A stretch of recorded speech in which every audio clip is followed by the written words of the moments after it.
this is we called it. We are coming in after a hot week. I was 4-2. Ken was 3-2, and Connor was puking all over the place. He is back from the Bahamas now. Vacation, mind you. Yes, back from the Bahamas. Food poisoning kind of free. We're happy to have you back. Would you say Ken is happy to have me back? I'm a little jealous that you guys had a party and are doing this podcast live together at the same spot. Really feel like I'm missing out here. Ken Call for the helmets in our background. Ken purchased all of these, but not the Millennium Falcon. Last week, Ken and I insulted the week saying it was a boring week of football and we weren't interested in anything going on. And then it turned out to be one of the best weeks of football. Lots of close games, lots of excitement. This week, we have way too many picks. And crazy enough, there are 3 picks we all aligned on. So we are going to start there. Connor, since you're back, why don't you start us off with why we all have the Cowboys plus 1.5? Well, as you guys can probably tell, I don't think either of these teams have very good defenses, first off. Second off, I just trust, as crazy as it sounds, how many times have we ever said, I trust Dak Prescott over someone? I feel like it's kind of up there with, it's like the new, white Jesus, Dan Jones. Some people will like Dan Jones. It almost feels like us saying to trust Dak Prescott, it's in the same breath. But I trust him more than Caleb Williams right now. Ben Johnson is struggling out the gate. His defense looks terrible. Now, I would say that the Lions probably got overkilled after the first week, and they played the Packers, and they got blitzed like crazy, and their offensive coordinator and Jared Goff looked like he couldn't play football anymore. So it probably overreacted on the Lions, but 52 is a large number, okay? And I think the Cowboys have decided they're only going to play in shootouts, so they're going to be happy with this. And I just think that Caleb Williams he doesn't do things a second-year quarterback should do. Plain and simple. He doesn't protect the ball, and I know that he should be doing that. If you had the opportunity, would you guys take Stroud or Caleb Williams at this point in your career? Even though Stroud is struggling, I would probably take Stroud because he at least protects the ball mostly. Would you guys agree?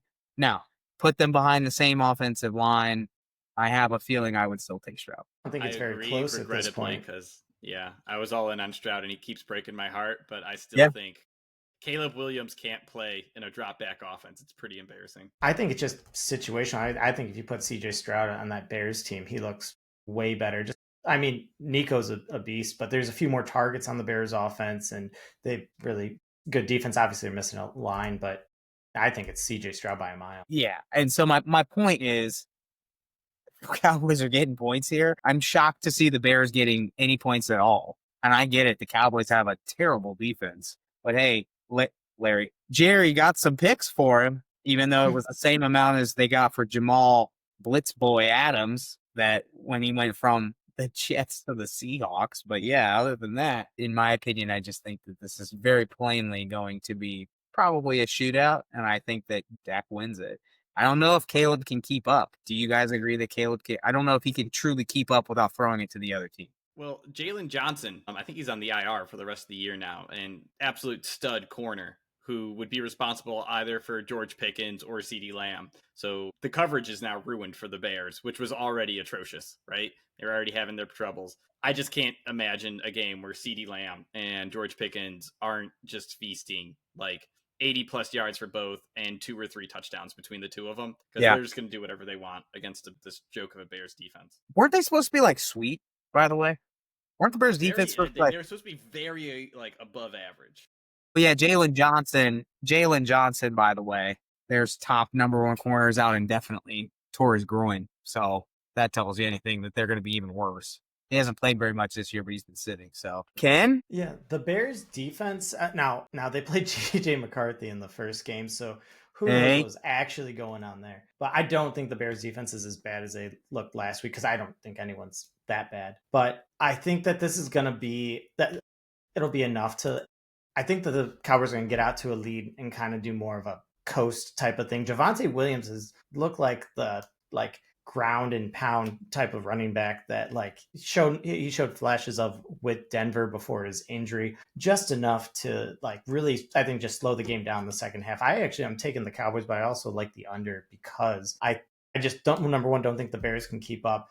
The biggest fear I have is if Caleb Williams does some stupid, like bad turnover, early in a series, like right by the goal line or something like that, and just gives the Cowboys, a touchdown or something. But I really think that this is going to be a Cowboys game. The Bears defense might slow them down a little bit, but no, that offense for the Bears is just non-existent right now. Very, very depressing because I was in on them. I wanted Caleb Williams to be good, but clearly that guy, just like I said, he can't run an offense. You guys remember when we laughed at Merrill Hodge though? Because he got a ton of flack when in the draft process. Go look it up. If you guys see it on YouTube, Merrill Hodge's interview about Caleb Williams. And he wrecked him pre-draft when everyone was telling me they're the next Patrick Mahomes. Called him out and said, he's not Patrick Mahomes. We need to stop this. And everyone was like, whoa, you're just a hater. And sure enough, everyone owes Merrill Hodge a policy. Well, I don't want to say anything, but right now, he kind of looks like Patrick Mahomes, Both aren't throwing the ball very well. Well, like right currently. Now. Yeah, got it. Yeah. No. It's just, that's just, I love Mahomes, but it's like, right, he doesn't have weapons. Nothing's looking good in Kansas City. I still believe in Ben Johnson. I'm kind of hoping for a turnaround, but I don't see it. It's a sad day. It would shock me. It would shock me if all right, they don't go out and get someone if Caleb Williams can't do it. It wouldn't shock me, I should say. Hey, Caleb Williams, next Browns QB. We need more. Good. That's all. Good. Six good. or seven on the roster ain't enough. All right, moving on. Next pick, unanimous. Niners -1.5. Cardinals are going there.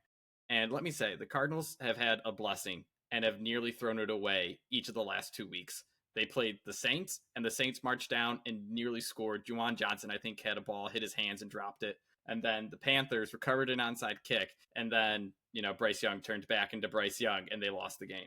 So I am not in on this Cardinals at 2-0. The offense has looked fine. The defense has looked okay. But it's like, I don't know how much, credit to give against those garbage teams. The 49ers, on the other hand, they've looked like the 49ers doing 49ers things, playing physical defense, flying all over the field, and then relying on Christian McCaffrey. Mac Jones is not a bad backup. Again, he is not a great starter, but filling in and replacing, you could do a lot worse. He looked fine against the Saints, made a couple big plays that was enough to turn the tables. And -1.5 is pretty much saying I got the 49ers to win. It's at home. I'm just not buying whatever the Cardinals are showing me at the moment. Ken, what's your thoughts? Yeah, 100%. It's a lot more that the Cardinals, they beat the two worst teams in the NFL so far and did not look good doing it. I mean, both of those games ended up like, they had big, decent sized leads, but like we're still like 1-score games where like the other team had a chance at the end. And a lot of it is, I just don't, Kyler Murray is really just, he's thrown the ball to Trey McBride. Who's their backup tight end? Isaiah something that like was getting tons of looks. Was their second leading receiver this week. Elijah Higgins was this week. Elijah Higgins, that's what it is, yeah. And like, love Marvin Harrison Jr. and they just not getting him the ball. Like James Conner's like, in the back. Yeah. But I just don't think that against a good defense, 49ers are beat up, but I still think they have a good defense. I think that this, can be a, hey, Mac Jones, don't lose us this game. You have this Christian McCaffrey guy. It's going to be an ugly game, but I think that they're just going to win these close games. And I don't think the Cardinals are going to be good enough to sneak out tight wins. Can't emphasize enough. 49ers got a new kicker to solve the losing close game problem. Worked last week. We'll see if it continues. He missed a field goal or an extra point or something like that. Did they win, right? though? I mean, last time I checked, 1-0. Dude, I just don't understand. Like, I think, we were talking about this where at the preseason where I was like, look, Niners are not going to win. They're going to be middle of the pack. They're going to finally draft high. Or at least I was like, I think they're getting the benefit of the doubt that they're still Kyle Shanahan team. And I remember Phil was like, they're still a Kyle Shanahan team. I'll be honest with you guys. Like, through that whole time, I was hoping because I wanted like Marv to be good and I wanted Kyler to throw him the football. So I'll be honest with you. I was hoping for that. But I also, full disclosure, forgot that Nick Bosa played for the San Francisco 49ers. So I'm redacting that statement. And also, By the time, if they can stay above 500 and they get Brandon Ayuk back, George Kittle back, Jones sits back to the bench and Purdy comes back, they might be okay. Okay, I just want you to know that. So that's all I have to say. So all I heard is complete disappointment in your Cardinals, who you thought would be good, and that's 100%. them being too. No, because I'm an offensive guy, so watching, or I didn't even get the chance to watch the game from the Cardinals, but all I know is Petzing is if there was a coordinator that you could say is a decade in the past, but does just enough. It's like Jeff Fisher, where he does just enough to win games. And then you're like, man, they looked ugly, but they won the game. That's the Cardinals right now. The Cardinals is Jeff Fisher's team from 2000 to 2012. Okay? They're the Titans from 2000 to 2012. Kerry Collins. 6-10 to 9-7. That's guaranteed. Tiny fast Kerry Collins is running around back there, if you guys are wondering. And then Andre Dyson is out there catching the ball. You guys will, none of our listeners will ever get those at all, those references, but you guys will get those references. No, I appreciate it. All right, let's go on then. Our third unanimous pick of the week, and then we'll get back to the typical we're screaming at each other over our picks. Broncos at Chargers. We are all anti-Bo Nix, sticking true to like our off-season themes. Chargers -2.5. So, Ken, why don't you lead this one? The Broncos have yet to look good in the game, and yeah, they tweaked out a win against a rookie quarterback, even first-round pick, but still. And then they just could not stop Daniel Jones. And okay, do you guys remember last year at this time when we were talking about who's the offensive coordinator for the Saints, just looking like the most dynamic thing? Derek Carr, Alvin Kamara, and Rashid Shaheed were looking like Clint Kubiak players. Yep, Clint Kubiak. Kubiak, another one that I thought would be come out crushing, which jury is still out. But anyways, continue. Yeah. But point being, last year we were talking about how the Saints put up 2 40-point games and their punter had yet to kick. Well, that could just be the Colts this year. But more importantly, this Broncos defense is supposed to be completely lights out, best like defense in the league. Just has not, played the part just yet. And you know what defense has is the Chargers. I mean, they really just stifled Pat Mahomes the first week. And then did you see the stat? Like, Geno Smith with passes over 10 yards was like 0 for 10 and 3 picks or something like that. I mean, now one of those was an arm punt before the half. Be fair. Are we cool with arm punts now? Because we are for 9 without a pick. How about that? Is that better? Yeah. Let's just be careful here because it's fantasy implications. Okay. For the record, on fantasy implications, Omarion Hampton did not get a fumble that was credited to Justin Herbert, which is a terrible call by ESPN. Jesus. But they don't, and I was texting Phil during this, and it kind of hurt me, but I was like, man, Najee looked like the better running back for the Chargers. But more importantly, the best runner on that team is Justin Herbert, and they are just unleashing him. He is looking great out there.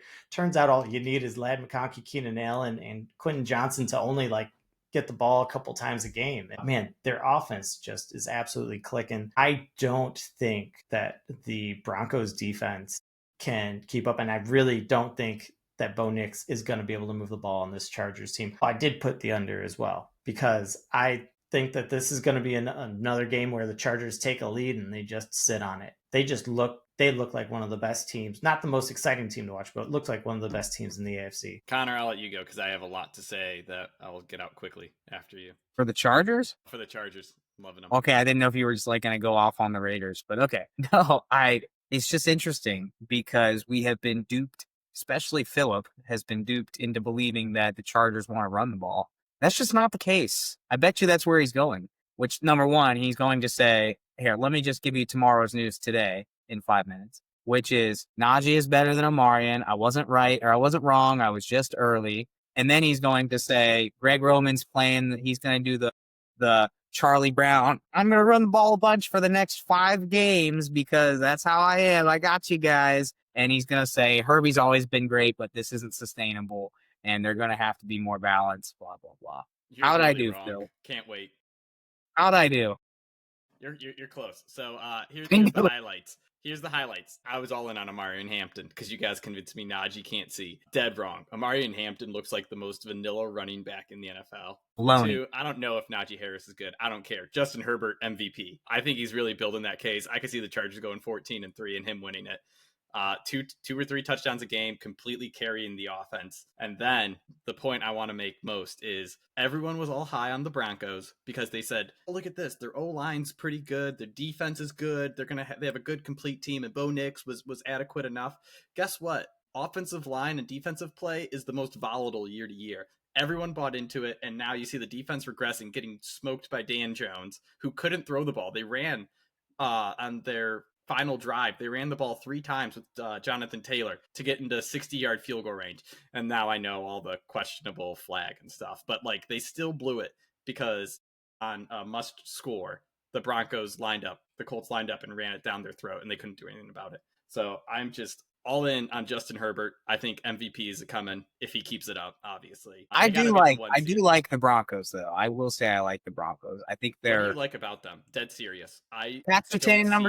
Dude, who is this guy? Where have you been all off season? Where we've been saying how bad Bo Nix is. You have been here. No, PS2, man. Like, I'll be honest with you though. Wait, hold on, time out. We said Bo Nix was actually surprisingly good. Did we not say that? We said that, but that didn't mean we moved him up to average. Like we said we don't believe in him.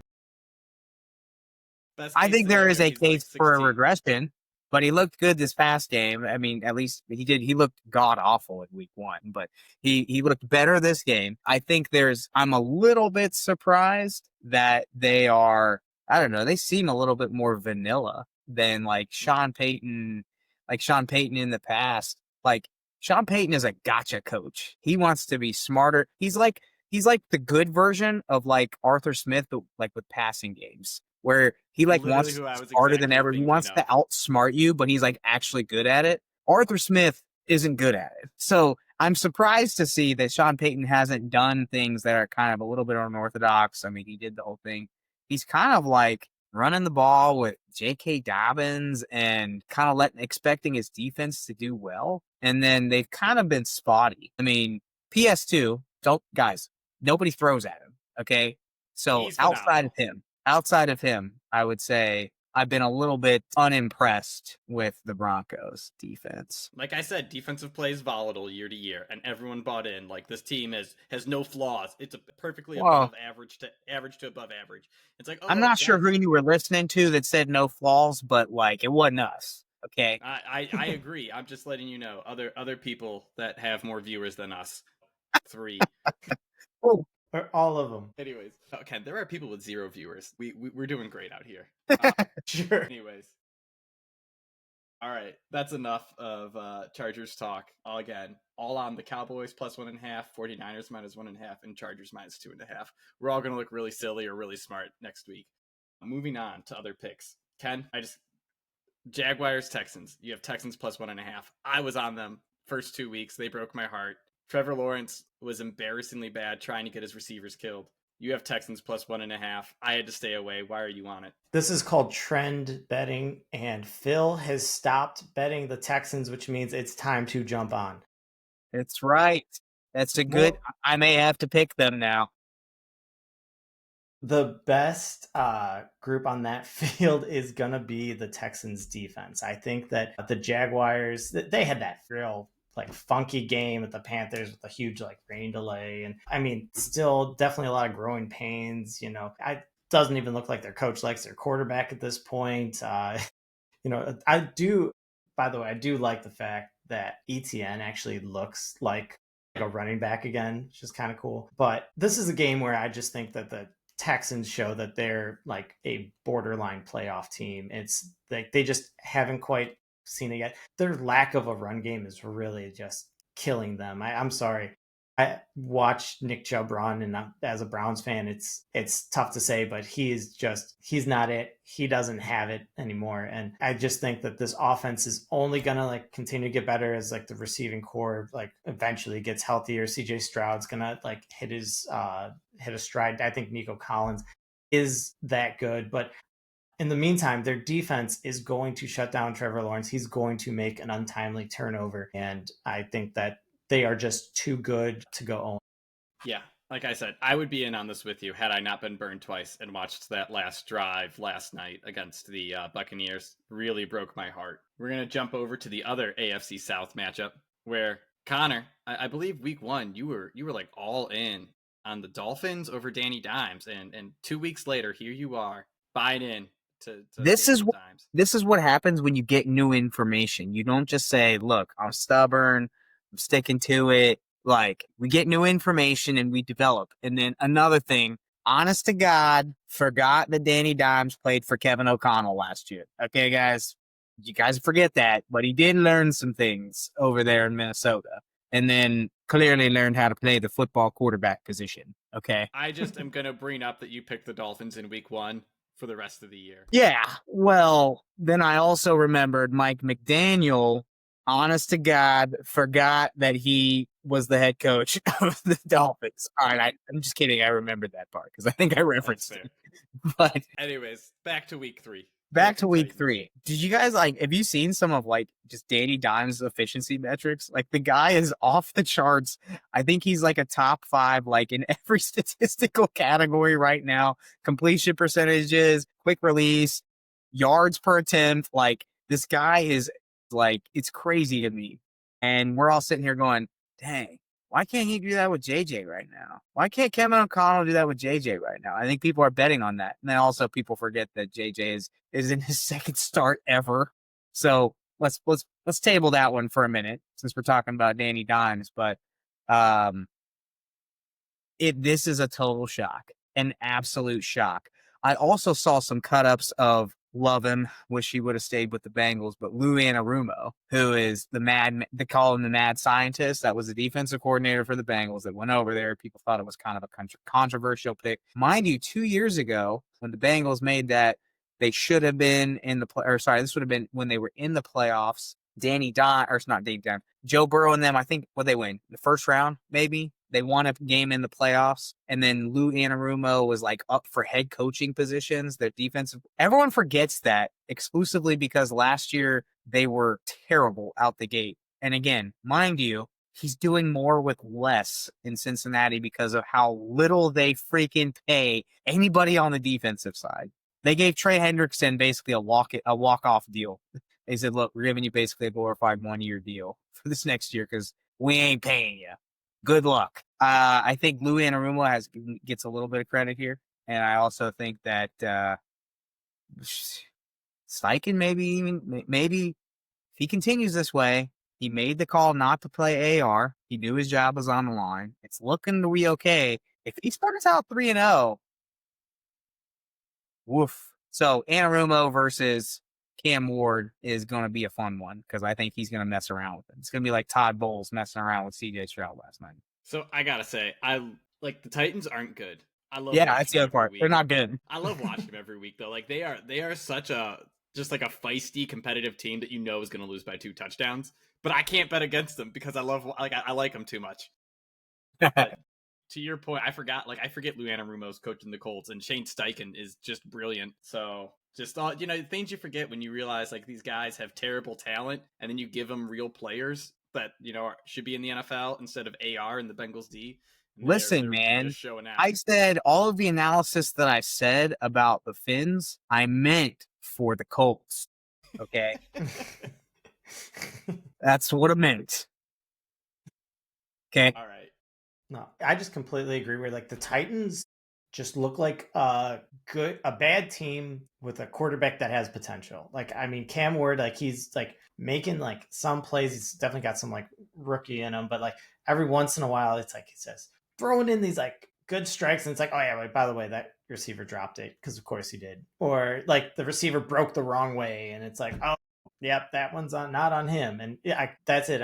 On red zone, that's all you see is oh, Cam Ward, and it's yeah, bad communication with the receiver. Oh, hey, that one's not on him. That's all you hear. But they're definitely, the Colts are playing, playoff ready here, and Titans are hey, we're just figuring this out. They look like they're in different weight classes right now. Gotta say, Connor, that was convincing. Anyways, Cam Ward is responsible for my favorite throw in the NFL so far. The rolled out right, throws it 90 yards across the field. Terrible. terrible. fair, You shouldn't do it. I But don't think drops it this in the is breadbasket. this is not an indictment on Cam Ward. I think that he actually is going to be pretty good. Callahan is who we think Steichen was at the beginning of the year, which is Callahan's going to have a very short leash here very soon. Steichen's actually extending his leash right now. All right. So with that, we're going to move over to my Thursday night pick. Speaking of the Dolphins and how bad Mike McDaniels is. Short week, bad loss, and now they get to go to Buffalo. That's a long flight from Miami.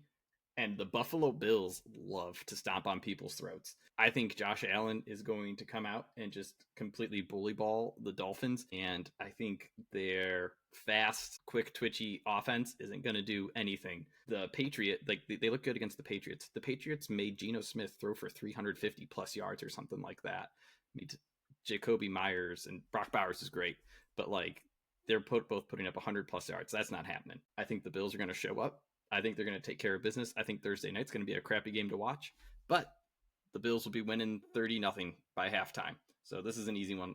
Bills minus 11.5. I don't think it's enough. Probably ridiculous, but I like Thursday night bets. Makes it interesting. Guys, you don't think there's a chance that this is like a track meet? Like not a little like one? My heart wants that. I do knows too. better. Okay, but they played the Jets last week. Justin Fields had 27 yards in the first half. So like, I mean, of course they're not going to be, it's not going to be that bad, right? Like, I mean, there's going to be stuff like at least the Tua like moved the ball last week, right? They scored points. Yeah, but that was against the Patriots. Like, I don't know if Hey. the Patriots have a good defense. Mike Vrabel, your guy, is the Patriots head coach. Okay. I love Vrabel. It just hasn't kicked in yet, though. The Vrabel effect's not there just Lamar yet. put up 40 on them in the first week. What makes you think the Dolphins can do anything? Because they got fast guys everywhere. They do. All right. Everywhere. So real quick, I was listening to, obviously like the Bills, Dolphins division, like rivalry thing. They're like, oh man, the Dolphins have always like recently just had the Bills number. They played them tough. So their last 6 games, from numbers 4, 5, and 6 previously, it was like 34-31 the Bills won, 32-29, and then they lost 21-19. So like 3 really close games. Then the most recent 3 are 26-11 the Bills, 35-0, and then 56-26. Well, you got a boat race, 56-26. That's 70 points. A lot of them. That's a lot of points. Probably a little bit like when I say boat race, I mean like 41-40, close game where everyone decides to strip, or I think 42-40 with the Cowboys and the Giants. That's the kind of boat race we're talking about. We're not talking about like 50-7 and then someone scores twice at the end of the 2 minutes and they're like, wow, that was a fun game. And you're like, no, 90 minutes of it was terrible. Talk about the Bears like that. Bears, Giants, who else? Well, the Pins 30-8 or whatever that was. It was like 30-0 at one point. Like, come on.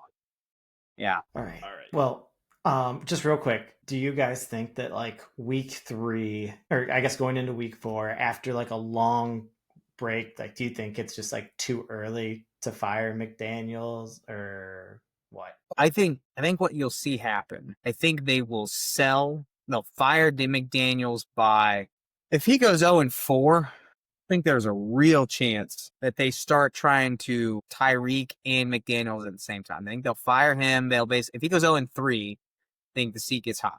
I think if he goes 0-4, I think he's out. And then if he goes like 1-3 or whatever, I think they start chattering Tyreek.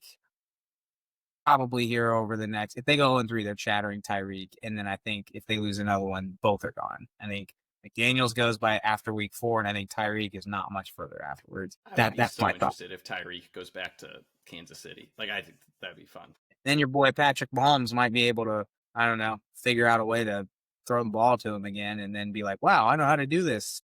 Backyard football, spin around in circles, throw it over my head.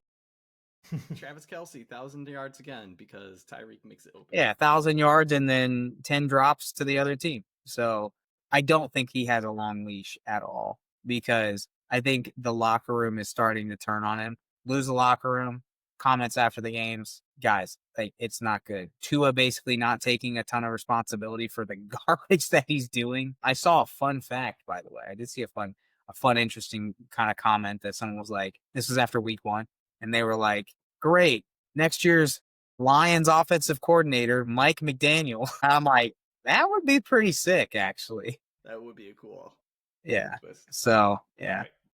Let's go on to Chiefs at Giants. Ken, you have the under 45.5. I will also be right back. So, pretty simple. Chiefs and Giants. Yes, the Giants scored points last week, and they, Russ was throwing these absolute bombs, and Wan'Dale Robinson and Malik Neighbors were looking excellent, and they will not be able to do that against the Chiefs. The Chiefs have already played real offenses, and the Giants do not have one. Man, Cam Scatterboo is fun. He is fun to watch. I want to watch every run that he does. I want to watch every whatever, block. dude. You want to watch him because he's like Peyton Hillis, and that gives you some sort of like past nostalgia. That's what I got. Peyton Hillis. He's number 44. Yeah, yeah, come on. You don't really love him. Do you remember that Madden cover? Like, you have no idea. That's the Browns Super Bowl. The pig nose. Okay? How could you forget the pig nose? Nobody forgets the pig nose face mask. But point being, he's not going to be able to do anything against this Chiefs defense. This Chiefs defense did do a good job. I'd say they shut down the Eagles. I think the Eagles just kind of shut themselves down. But more so, I just don't think that this Chiefs offense can score. I don't feel like they have like any hurry up in them. I think they're going to get out to a little bit of a lead, and they're just going to sit on it. It stinks because I was really big on Isaiah Pacheco having a decent comeback year after his foot fracture, but he just looks slow. Kareem Hunt looks slow. Once again, Mahomes is the best running back on this team right now, unfortunately. Rashard Smith, name to watch. Rashard Smith. Anyone. It's going to end up being the Jerick McKinnon role by the end of the year. You watch. I got Rashard Smith on my dynasty team. Good job. Good job. Me too. Good job. But, listen, Phil, 45.5 is a lot of points. I think it is a lot of points a little because the Giants did show some signs of life. Those are going right back in the bottle, man. The problem with the Giants, I'm glad he to your point, they have some fantastic pass rushers. They just have nothing on the back end. Nothing on the back end.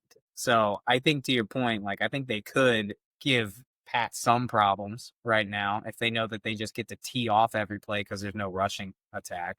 Could keep it under 45. I think it's going to be a boring game to watch. I think they probably keep it within that 6.5. 6.5 is just a lot at this point, but I just don't see much scoring. This is going to be a real boring second half. Guys, what if the Giants win? What are we going to do with Pat Mahomes? Should we cut him? We should probably cut him. I think there is a team with a great Jameis is available.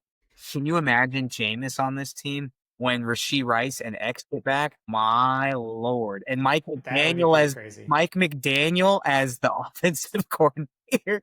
Guys, I'm in. I'm an ideas guy. It's going. Dude, Travis Kelce would drop that girl like it's hot and ask Jameis to marry him. He's probably like an ordained minister because he's eclectic like that. He's just got random. Why wouldn't he be? Yeah. Why wouldn't he be? Yeah. He's probably that guy like Zach Galifianakis in The Hangover. He's like, yes, of course. Why would you think that? Why would you think otherwise? Phil, hurry up, dude. It's time to go to bed. All right. It's late. And now I gotta getting yelled at.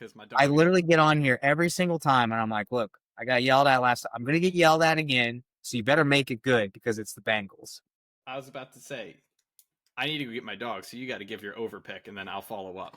I'll be right back. My over pick? I think 42.5 is just a very, very low number. I get it. I think the Vikings defense is unreal. I still think that there's just too many points on the table. I think the Vikings, ironically, I'm so serious. I think even in 6 weeks on the team, I think Wentz is going to, just purely based off of having played, 10 years in the league, he's going to be able to run this offense probably relatively quicker, faster, better, more efficient than JJ is right now. So I think JJ is the person to go with as a franchise. Over those guys, yeah, probably. Jury's still out if he's the guy. But I think Wentz is going to actually run this offense probably pretty decent. So they're going to put up points. And then I just truly think that too much offensive firepower on the Bengals. To me, like they're gonna put up at least 21. That's just my gut feel. 21 on for the Bengals exclusively because of Chase and Higgins. It's where all their money is. So I couldn't believe that this is like the Bengals are in a game that has the lowest over under in the week. Yeah.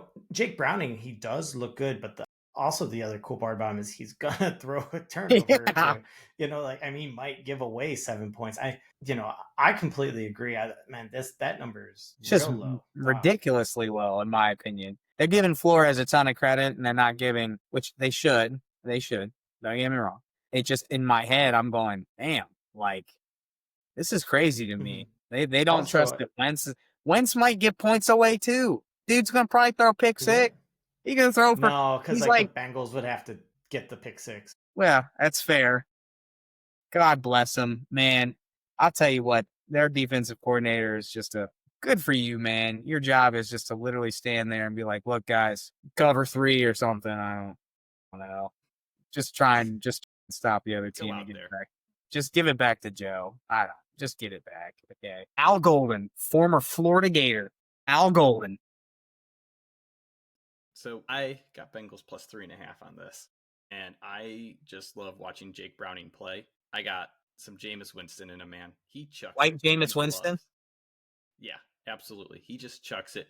But it's like when you got a backup quarterback in, all you want him to do is throw it to the best players and hope it works out. So I think Chase and Higgins is going to work out a lot more than when Wentz is chucking it to Justin Jefferson. Not an insult to Jefferson's talents, but similar to last week, I took the Bengals because they were going against Trevor Lawrence, and Trevor Lawrence is going to throw the ball to the other team in terrible ways. We saw it. It actually did happen that way. And Wentz, man, last time I remember betting on him, he was the Colts quarterback. Colts quarterback.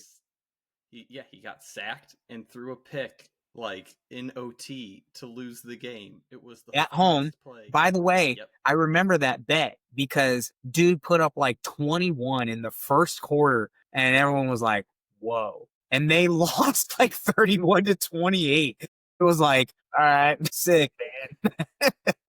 But we were like, that was cool though. You put up some points. You did lose the game for us, but you put up some points. It was good job. Exactly. So that's why I am out on any team Carson Wentz is going to start for, especially if he just showed up like a couple weeks ago. Yeah, it was like 6 weeks ago when they traded Jones, and then they traded Sam Howell. I think Howell's gone. I don't know where he went, but they picked him up. That's Carson why I Wentz said, Ken, was looking so good. I purely said, maybe for what you're trying to do with an organization, JJ's the guy to start. But I was telling him, I think this offense gets actually an uptick in production purely based off of Wentz has seen all these defensive things that JJ just hasn't seen before. So he's just going to be like, look, I've seen this defense before. At the very least, I know what route concepts to check into to throw it to. Whether or not I see the guy in front of him and he jumps the route, that's a whole other thing. But at the very least, I know what play to check into. Guys, this is just Andy Dalton last year when he went in and threw for like 326 yards for like the Panthers, like after Bryce Young couldn't do anything. And got Watch hurt. it. Watch exactly it. By the way, Bryce sucked for like the first quarter. Immediately goes in, strip sack fumble. They pick it up. They get set. By the way, guys, we forgot about that. The Panthers should have won that game. First play of the game, Bryce gets strip sack fumble, 7 points to the Cardinals. Cardinals win 27-22. They only put up 20 points of offense. That's a Petzig problem. 100%. Jeff Fisher is offensive coordinator of the Arizona Cardinals, whether you want to admit it or not. All right. I think that's a good spinoff into my next pick of over in the Browns-Packers game, 42.5. We're still doing this. Come on. That was a great ending. It was a great ending. I have more picks. Fine. Phil has a lot more. He hasn't talked at all. Yeah. Anyway, 42.5 over in the Packers-Browns. Like, guys, I love the Browns defense. If I could do first half under, full game over, I would take it because I don't think the Packers are going to be running up the score early, and I don't think the Browns will be scoring early. But the Browns defense breaks down very quickly because they play the whole freaking game, and then the Browns offense turns the ball over. Micah Parsons is going to eat Joe Flacco alive. Like, I feel like this is going to be another one of those games where, just like last week, we had 40-10, something similar. We're just going to have the Packers like we didn't try to score the first half, and now second half we're just going to put up points because you keep giving us the ball and making it easy. Over 42.5, full on. I love the Browns defense, but it just breaks down over time. And the Packers, they got big play potential, and they're just going to make it happen. Hey, I need to ask you guys this question before I go. Like, I'm just going to open this can of worms. What would you do for the rest of the season if you're the Browns? Bench Flacco. What do you mean? Get it over with. Like, I mean, just you're 0-2. Your defense is great. Your offense is terrible. You don't have a ton of weapons outside of you just got a nice, shiny new toy as a running back. You're about to start getting 8-man boxes. They're about to load up on him once they figure out that he's a stud. Your options are the brittle bones of Joe Flacco, Shadur, someone who has no business, Shadur rapper, tiny Dylan Gabriel, who's less athletic, left-handed, not so good Kyler Murray, and Touchy McTouchy when he comes back. What are you we guys won't have doing? to worry about the last one this year. Ever again, probably. But honestly, it's whatever you're going to do with these rookies, don't have them play against the Packers or the Vikings these next 2 weeks. No, I mean, what's the point? Like, you don't want to just destroy their confidence first start. Like, let Joe Flacco get through the first 4 games. Like that's what I think. But also, Ken, Gabriel or Sanders? Gabriel. Yeah. Gabriel. Sador should not even be on a roster. I'm sorry, guys. That is the biggest Nepo baby ever in the NFL. And true NFL scouts picked up on that. That's why he went in the 5th. Listen, we harp on people's drafts all the time, but they're a lot smarter than we think. All right. Those guys literally do it for a living. They told us about Shador, what we needed to know. Browns even did when they passed on him 4 times. Yeah. When Mel Kiper watches this podcast, he's going to be so mad at us. Dude, I am. Love Shador. Please, Mel, buddy, retire. You had Will Levis as the number 2 quarterback. The number 2 quarterback in the draft 2 years ago. Please quit. Like, just give up. Just move on. Like, you were great in the 90s when you hit on, some of those guys. See, you were out on Wanky. You were out on a handful of other guys. Like, you hit on those. Good job. You're way off. And yet ESPN still pays you to come and spew this garbage every single year. And we're like, deals will get you. He had an aneurysm when Shadur dropped to the 5th. It was like everyone just kept panning to Mel, and he's just like fuming. And everyone's like, what are you doing, dude? You lose more credibility every time he drops around. Well, really with the Browns, though, I think the biggest part is, and you were saying in our group chat, but we just don't have receivers. Like, Jerry Jeudy is a 2, a really, really, really like strong 3 on a good team, I think. Like, I don't think he has any business being a 1. Cedric Tillman is a deep threat, like, type of. Tillman's better than Jeudy, I think. Just tell him. Tillman's better. I don't think that. I mean, if those are your top 2 receivers, I mean, our best threat is our 2 tight ends, Njoku and Fannin. And Njoku honestly looks pretty slow this year. It's just, there's not much. Flacco can't get the ball like downfield. The only thing that he still might be able to do, he's not getting time for that. He can't move. It's just all looking bad. Like I said, and when you go 3 and out so much, your defense wears down, and other teams put up points, or they force turnovers and you give up points. Judkins is a beast, though. You guys picked up on that. He got whatever dismissed. He might still get a couple of games. Fine. All that aside, he's still a beast. Clean record forever until he goes to the Browns and immediately is like, I definitely want to get accused of punching a woman. Again, accused. We don't know if that's... Can I go back to Ohio State? Is that still available? I mean, there was rumors that he was going to try if he got anything, which means they found something to do out of court. That's just call it what it is. All right. Ken, your last pick. We share it. I got to go. My computer's going to die. Goodbye. Don't die. See ya. So last one, Rams, Eagles. I just think that this number's a little too big for what we've seen so far from these 2 teams. It looks like the Eagles have a lack thereof of an offense, and Jalen Hurts has scrambled his way to 2 wins so far. Their defense looks like it may have taken a step back, but the Rams defense is definitely underrated, and both of them just play like a more of a slow, methodical game. I don't think either of them are looking to beat anybody by double digits. I just think that this is just going to be a close game. I think that it's a field goal game, and I'm going to take the team that wins, no matter who wins by a field goal. 100% agree. The Eagles Chiefs was a pathetic game to watch. Like, let's be real. And then the Rams always are an extremely boring, slow team, like you said. They both have weapons. They both can score, but they both rely on their defense and wait to score until the second half. I don't know why. It's just what these teams do. And perfectly said, I don't see this game going any other way than 20-17 or 23-20, 21-20, things like that, where it's just going to be a neck and neck game, slow, boring, methodical, and we'll see nothing but a close cover by the Rams. Yeah, I don't see any tragic interceptions. I mean, the under is not a bad pick at all, but I think betting on it to be more of a close game than anything. And honestly, the Eagles are just overrated because they beat the Cowboys and Chiefs, and those sound good, but I just don't think they're actually as good as they sound at this point. Yeah, this is also a big game for two teams that are interested in competing for NFC title first round or first top seed for first round playoff bye. Last pick that any of us have, Commanders -3.5. That's me. I don't care that Jaden Daniels is out. I don't think the Raiders are good. I do think that the Chargers they're fantastic defensively, but I don't buy into the Raiders offense in any way. And then the Commanders, they have talent outside. Marcus Mariota isn't a bad backup to have. I think he was a solid starter for the Falcons when he played. But fudge. I would be easy on the whole solid starter thing, but okay.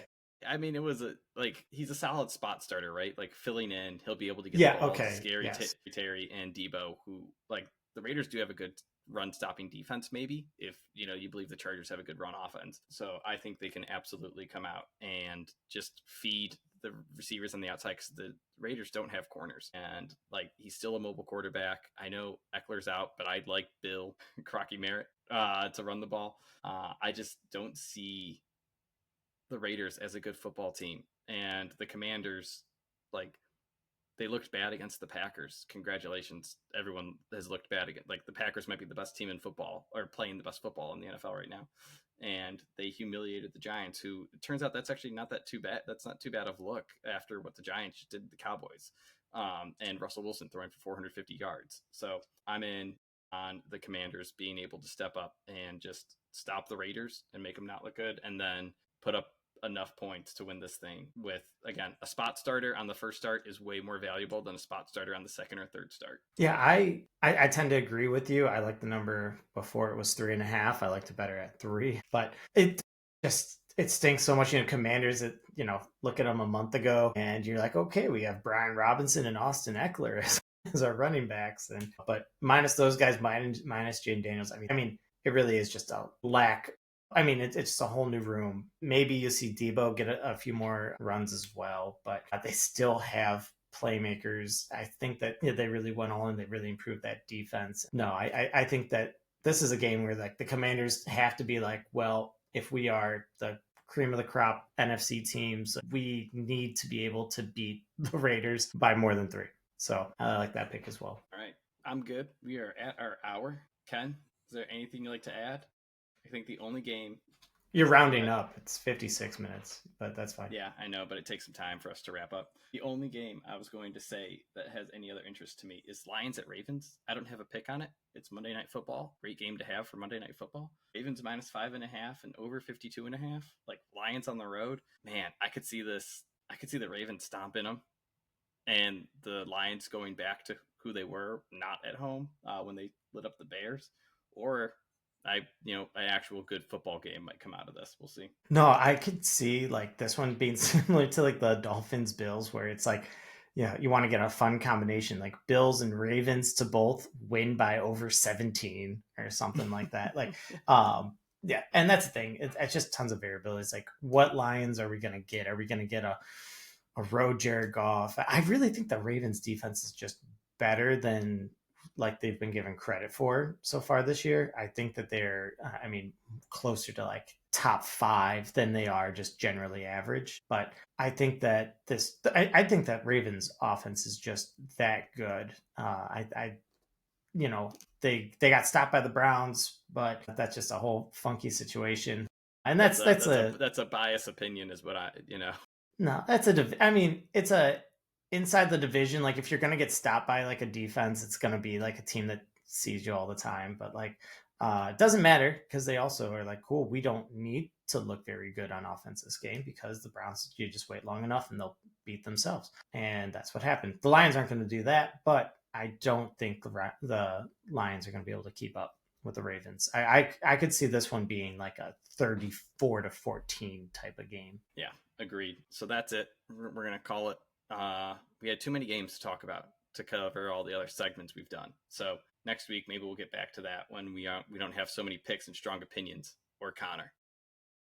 He might be here. We'll see. But no, I think the big difference is like, these lines are all like -1.5 to 3.5 or like 6.5 to 8 or so. There's not a ton of like dead zone games of like over 10 or like in like that 5.5 range. It's just nobody likes to bet on. And yeah, the 2 5.5s this week, nobody bet on. So not a surprise. Yeah. And to your point, we took all the teams we like to win, like Chargers and 49ers. If either of those was 3, I wouldn't touch it. If Rams was 2.5, I wouldn't touch it. But getting the spreads early might be the benefit. One last thing I want to say is I've lost on the Steelers as my best pick twice so far, and that's because I believed that the Steelers defense is just forever going to be good, and they still have TJ Watt. It's not. They've looked absolutely awful. Them plus 1.5 against the Patriots that have not shown to have a defense either is not a bad pick, but there's just no way I'm going back to that well anytime soon. So we'll let Aaron Rodgers play out as either, MVP caliber play or burning Pittsburgh to the ground. One of those are going to happen, and I'm going to wait until it shows itself a little more before I place any more bets on the Steelers. You backed off the Steelers. I backed off the Texans. So we'll see if we were right to make those decisions. All right, cool. Well, if anyone is still here, thanks for listening. Good luck.